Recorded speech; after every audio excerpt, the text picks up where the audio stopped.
Welcome. Welcome to the Red Ribbon Cafe. Informed Families started in 1982 around a kitchen table, and here we are again. It's just what people need to do. They need to relax, they need to talk to each other, and be around the kitchen table. Well, any table will work.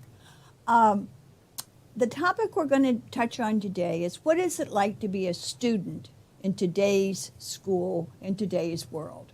So our guests are Mery. Hi, I'm Mery Dominguez, and I am happy to be here, Peggy. Thank you. Hi, my name is Pelaez, and I'm so excited to be here. Dali, tell us your position. So I am a clinical social worker, and I work for the school system. I'm part of the crisis team. Okay. Part of the crisis team does consultation with school staff, and as well as we respond to different crises in the schools. Okay. And I'm Jeanne Tamargo, and I'm a project consultant who works for you. And I'm also a mom of a teenage son. So today's world is challenging. Today's world is challenging. And one of the things that we want everyone to think about is we all wear many hats, right? You have children? Yes, I do. You have children? Yes. And that is a really common bond when you think about it. And it's our role to move children from birth to adulthood. I'm not sure when that is right now. It seems to be stretching out. But how do we do that? And Dali, what do you see as the major concern in the school system or with young people today? Well, it's social media is a big problem that we're having with any age range from kindergarten through 12th grade. They are, you can say, a little bit of an addiction to social media, and it's hard to control. Mm-hmm. And they use social media to be accepted most of the time. So it is very difficult for them, for example, not to get a like, not to have views on their stories, and children can become depressed because of this. And so we need more parental supervision, I think, more conversations with our kids and monitoring and controlling the social media. And, you know, it's hard because parents work, we all work. It's just very difficult to keep track of what we're doing, what they're doing. And so you have parental controls. Well, and also those controls have to apply to the parent. I was at a conference once in Washington, and I was sitting beside a nice father and son at breakfast, and the father was totally on his phone the whole time, and the child was just like looking around. He was about 6 or 7 years old. So I think our role modeling, and this is why we're at the kitchen table. I had to even bring this table myself so we could have a table, so we can talk to each other and look at each other, because think about our real languages, body language, the way we act. That says something to our children. I mean, they roll their eyes at us, but we send them messages too. So I think that's fascinating to me in your position, that you see that social media as our biggest challenge. And so, ladies, chime in. What do you all experience with that? Well, I was interested in when we were talking with Dali earlier, she had said that Mondays and Fridays are some of the most challenging days at the school. Mm-hmm. And so I'm thinking about my household and how you would hope that Friday was like a breather, you could relax, and then Monday was the start of new. Right. But for you, you're saying it's almost interconnected. Well, right, because a lot of our kids don't have that connection to adults, and the weekend can be a problem. At times, we don't listen to our kids, and kids hold a lot of things in, and it's generational as well, right? So sometimes we don't know how to connect with the kids, and the way they're connecting is with social media. So when you're going to talk to the kids, they don't know how to respond back because they're on their phone all the time. And so the weekends are very difficult because we're not connecting to the kids. Mm-hmm. Not all the children, right? We're not going to generalize. But Mondays are hard because then maybe we didn't have connections to any adult on the weekend. And Monday is the only day we have back that we can talk to an adult. And so we see a lot of behaviors, stemming a lot of anxieties from before the weekend and after the weekend. It's essential for us to have that connection. Obviously, not all parents are the same. There's a lot of mental health issues out there, and a lot of anxiety. So a lot of parents, adults, don't know how to do that because they were never taught to do that.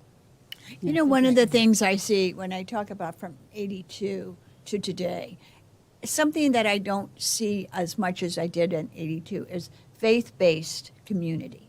See, on weekends, people used to go to some sort of a faith-based thing. And so then you get this thing, oh, well, I don't attend anything, but I'm spiritual. Well, that's great, but how are you going to pass that on to your child? I think that for all the negative that we've said about I'm spiritual, I don't want to belong to something, that gave us all an avenue to go there and talk to each other. And we've lost that avenue to go and talk. And Mery, I don't know what you see out there, but I'm listening and just taking all of this information in because as a teacher for 25 years, I taught middle school and high school. And I believe that when we put ourselves in the shoes of these young adolescents, it's very different depending on whose shoes you're putting on. I mean, depends on demographics, depends on, just the situation. Like you mentioned, sometimes, Friday can be very troublesome for students because if they don't have that a home that is happy, a home that where they are connected. I mean, some of them are eating only at schools. I mean, they provide meals, free breakfast, they have lunch, and I know that thanks to so many organizations, they take a bag food to their home so that over the weekend they'll have some cereal, some pasta, and this is a situation that kids, especially now with rental and so forth, we're seeing more cases this way, and I also think that there is no cookie cutter system. Yeah. I think that what you mentioned about the faith base is so important because that provided values, that provided at least where if someone kids are going to be kids and they're going to make choices, prefrontal cortex, we talk about that in the parent peer groups with informed families and trained parents on how the brain develops. However, it's not, they're still going to try. But if there's a value, like I know my oldest daughter, shouldn't say her age, she's 31, almost my age. Yeah, I'm giving my age away. However, and she tells me, I know that when I was in situations, I thought back about, those are the things that I should do. But if you don't have that as a standard at home, then it's almost like, okay, well, no one's watching, then why not do it? I think being a parent is probably the hardest job anyone ever has because it's 24/7, goes on forever as far as I can tell.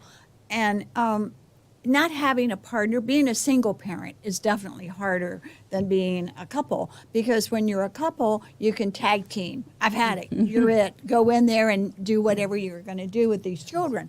But that ability to talk, and that's why, and sometimes I think we've gotten to where we think we solve problems by doing some scientific thing, and then I give you this, and then you do that, and now you're all better. Well, I don't think life really works that way.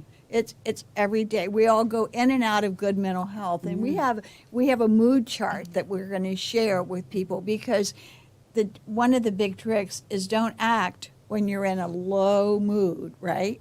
And the kids understand that too. They pick up on it, and so that's what we're trying to find is that common denominator. And maybe it is a spiritual thing. It's a positive thing. Spirit is positive. It focuses on the positive, and that's evidence-based about the positive. So, I know you mentioned, as far as today, we're focusing on the student, and a lot of students share their high levels of anxiety. Yep. And I don't know if I went through that or it was just we were more resilient, and when situations came about, then we just toughened up and okay, we have to deal with this. Right. But now I notice that a lot. I know that you work with crisis and so forth. I mean, as far as which I'm curious as far as how you've seen this change. Well, before the pandemic, kids have always gone through levels of, restlessness, anxiety, whatever it is called, depending on the individual, right? After the pandemic, I think it has increased because they were at home, and a lot of our children in general lost their social skills. A lot of kids that were in elementary school that's your time to socialize, right? That's so important for the brain, for the social development. And they lost that. So they don't know how to, and so when they encounter social situations, they just don't know what to do. Right. And they're not verbalizing how they feel because, first of all, they have not been taught. So, but I think there's a level of awareness with the kids nowadays with mental health, and so they're really aware because of social media too. So let's not give all bad, the bad thoughts to social media. But there are some kids that are talking about it and that are mentioning to adults, look, this is what I'm seeing in my friend. My friend, I think, needs help. Can you go? Can you, so you have that as well. Right. So social media has helped with awareness and emotions. So kids are really more emotionally savvy, I think, and they'll tell you, oh, I'm sad, or I'm depressed. And they diagnose themselves, right? Or I'm just anxious, or I'm very stressed out. So there are a lot of kids that are coming out and expressing themselves the correct way. That is great. What I need to see more is that the parents believe the children.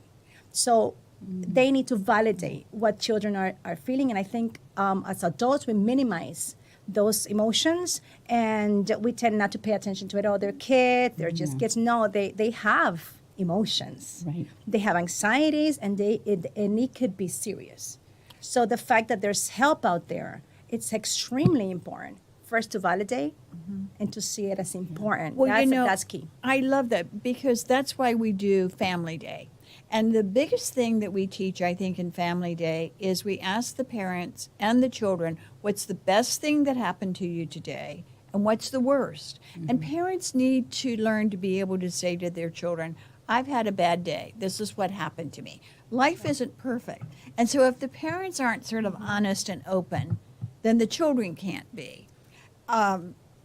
So our 4 campaigns that we do are designed to help you communicate with your children effectively. And part of that is learning about yourself, right? Yes. That's sort of Absolutely. scary sometimes. And when I talk to kids, when I give presentations, I tell them that, try to forgive your parents if they're not listening to you because they were not taught, probably.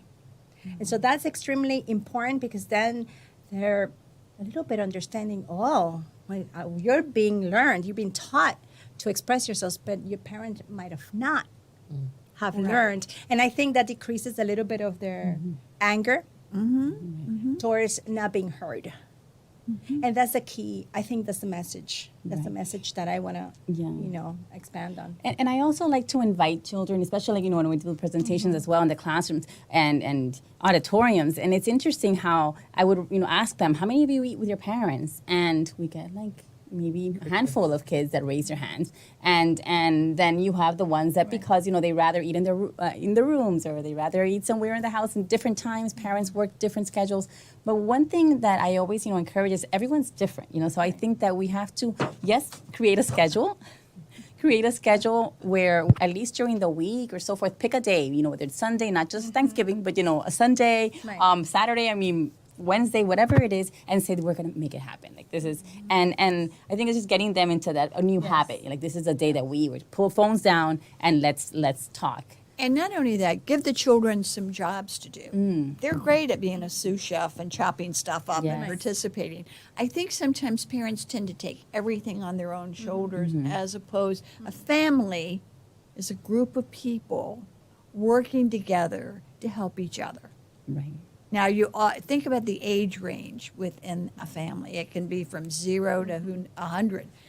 And at each of those stages, there are different needs. But communicating that and learning to talk about that is really important. And so that's why I think the Red Ribbon Cafe is so important. And one of our messages for you is call us before you need us. And that's where because you cannot just solve a problem with a pill. You cannot go to just one counseling. You just need someone who listens. And I think we're working on our student ambassadors. Yes, we Jeanne. are. Yeah, so you can talk about that a little bit. Well, our team is working with the schools that we support and the students that attend those schools.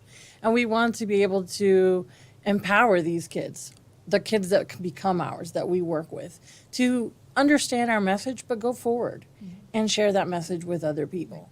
My son has heard Mery specifically many, many times. So he doesn't even need to see her. He can hear her voice.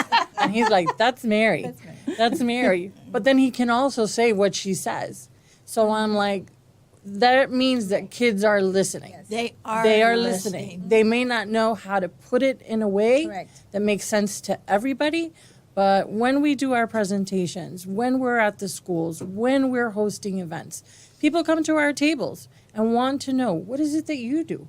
How can we learn from the resources that you have to be a better listener, a better mom, a better dad, whatever that may be, so that these students can then pass on the words and then bring it full circle so you never have to see them. That's right. That's Yeah. Do right. your job, That's Right. but also helping us on social media the right way. Right. Yeah. And there's Yeah. so much power in that peer to peer. I Oh, know when absolutely. ambassadors are doing that, they're taking the words that we're saying, I'm sure, using their own words to communicate it to the peers. And now it doesn't sound like an adult telling them what to do, but just a peer encouraging them. It's about passing it on, Passing and it all the on. research is very clear. Talk, they are listening. And one of my favorite stories, Angela Lansbury just died recently, and she was being interviewed before about what was one of her greatest recognition.